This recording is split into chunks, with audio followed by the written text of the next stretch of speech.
Good morning बच्चों। Class 9th में विज्ञान की क्लास में आप सबका स्वागत है। बच्चों हम सीख रहे हैं लेसन नंबर 7वां जीवों में विविधता। तो उस जीवों की विविधता में जो प्राणी वर्ग है उसके बारे में सीख रहे थे। उसमें कल हमने सीख लिया कौन सा वर्ग हमने सीख लिया, मेरुदंडी वर्ग, जिसमें 5 भाग हमने पढ़ लिए। तो आज हम जो पढ़ने जा रहे हैं बच्चों वो वर्ग है, थोड़ा लाइट का प्रॉब्लम हो रहा है। आज का जो है वो है अमेरुदंडी वर्ग। अमेरुदंडी वर्ग में 8 वर्ग में बांटा गया है। उस 8 वर्ग में से मैं 3 वर्ग आज आपको समझाने वाली हूँ।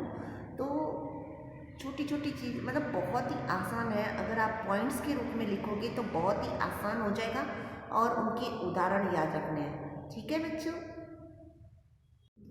तो बच्चों प्राणी जगत, एनिमेलिया का मतलब होता है प्राणी जगत का जो वर्गीकरण किया गया है, जो अमेरुदंडी है, जिनके पास मेरुदंड नहीं है, उसमें जो मैं पहला वर्ग पढ़ रही हूँ उसका नाम है फाइलम पोरीफेरा, या तो उसको कहते हैं छिद्रयुक्त जीवधारी यानी सछिद्री वर्ग। आखिर इनके क्या क्या गुणधर्म हैं, नाम से ही देखो बच्चों जाहिर हो रहा है कि इनका शरीर कैसा है, छिद्रयुक्त। तो ये छिद्रयुक्त अचल जीवधारी हैं जो किसी आधार से चिपके रहते हैं, है ना। किसी इनको कोई सपोर्ट चाहिए, उनके साथ वो चिपके रहते हैं। इनके पूरे शरीर में अनेक छिद्र पाए जाते हैं। देखो नाम से ही जाता है पोरीफेरा मतलब छिद्रालु। तो इनके पूरे शरीर में बच्चों क्या पाए जाते हैं, छिद्र पाए जाते हैं, जो शरीर में उपस्थित नाल प्रणाली से जुड़े होते हैं। और ये छिद्र किससे जुड़े होते हैं, नाल प्रणाली से जुड़े होते हैं।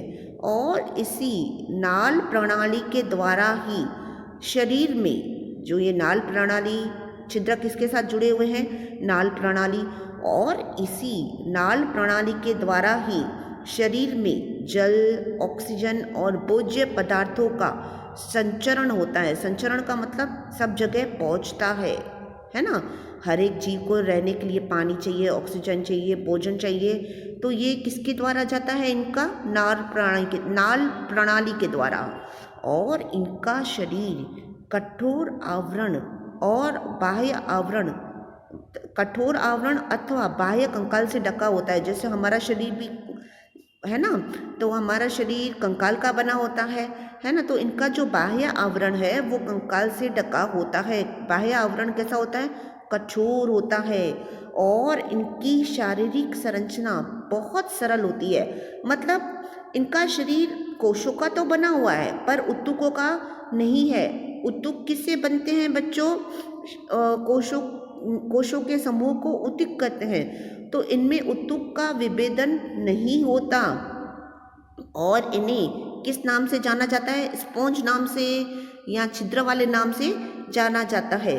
और ये ज़्यादातर कहाँ पर रह जाते हैं, पानी में, समुद्र में। जैसे अपवाद केस में है स्पॉन्जिला।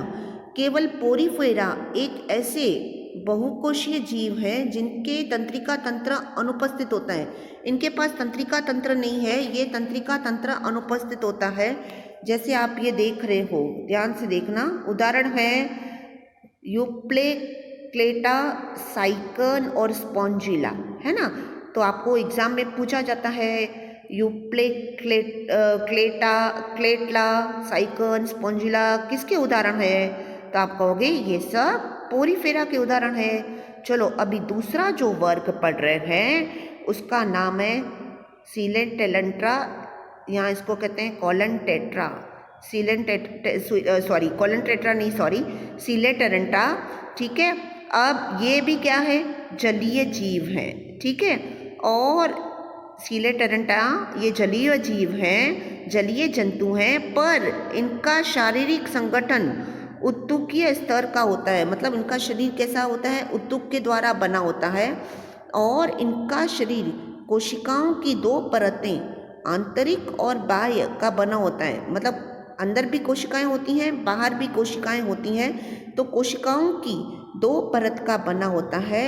और इनकी देह गुहा में केवल एक छिद्र या मुख होता है। इनकी देह गुहा में यानी इनके शरीर की गुहा में सिर्फ एक छिद्र या कह सकते हैं एक मुख होता है, मुंह होता है। और इनका शरीर कैसा होता है? रेडियल सिमिट्री यानी त्रिज्य सममिति का होता है। और ये कुछ जातियां समूह में रहती हैं। समूह में मतलब एक अकेला नहीं रहते हैं, जैसे अपन की कैसे जॉइंट फैमिली होती है, तो इन जीवों में भी कुछ जातियां समूह में रहती है, जैसे हाइड्रा। आप देख सकते हो, आपको ये है ना, आपको ये हाइड्रा कई बार आपने देखा होगा। हाइड्रा, फिर आप मांडवी जाते हो तो जेलीफिश दिखाई देती है, समुद्री एनोमोन, ये सब क्या है, किस वर्ग में आती है? इनका नाम है सीलेटेरेंटा या सीलेटेरेंटा कहते हैं। ओके, या फिर इसको कहते हैं कोष्ठांतरी। क्या कहते हैं बच्चों? कोष्ठांतरी में अभी इनमें क्या होता, जो भी होता था वो मैंने आपको अभी अभी बता दिया। ठीक है, तो एग्ज़ाम में कैसे पूछा जाता है? आपको पूछा जाता है सीलेटेरेंटा के उदाहरण बताओ, या फिर आपको पूछा जाता है पोरीफेरा के उदाहरण बताओ। तो बच्चों मैंने 2 वर्ग आपको बता दिए। चलिए अभी आ जाते हैं तीसरा वर्ग, जिसका नाम है फाइलम प्लेटीहेल्मिन्थेस। फाइलम प्लेटीहेल्मिन्थेस, ठीक है, तो इसको हिंदी में कहते हैं चपटे कृमि। तो चपटा, इनका देखो शरीर कैसा होता है, चपटा।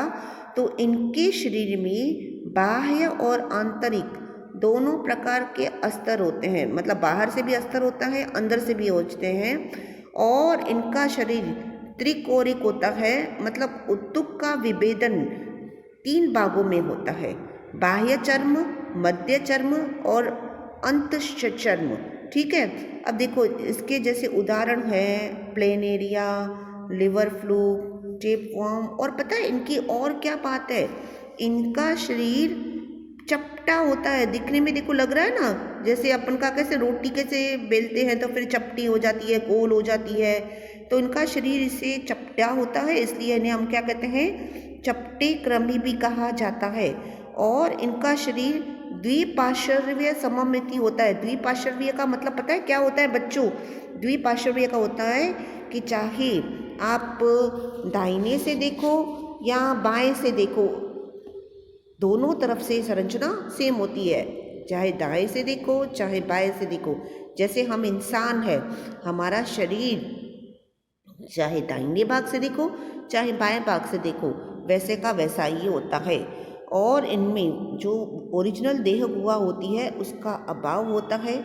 और इनमें नर तथा मादा जनानंग एक ही जीव में होते हैं, यानी इसी के अंदर नर जनानंग भी होते हैं और मादा जनानंग भी होते हैं। तो हमने किसकी बात की बच्चों? तो बच्चों हमने अभी बात की फाइलम प्लेटीहेल्मिन्थेस, जिसे हम चपटे क्रमिक भी कहा जाता है। तो बच्चों आज मैंने आपको 3 तरह के बताए। आपको मैंने बताया पोरीफेरा, उसके बाद मैंने आपको बताया सीलेटेरेंटा, और इसके बाद मैंने आपको बताया प्लेटीहेल्मिन्थेस। तो मैं उम्मीद करती हूँ कि एनिमलिया वर्ग में, जगत में जो अमेरुदंडी वर्ग है उसमें मैंने जितना भी समझाया आपको समझ में आ गया होगा। तब तक के लिए बाय बाय, टेक केयर।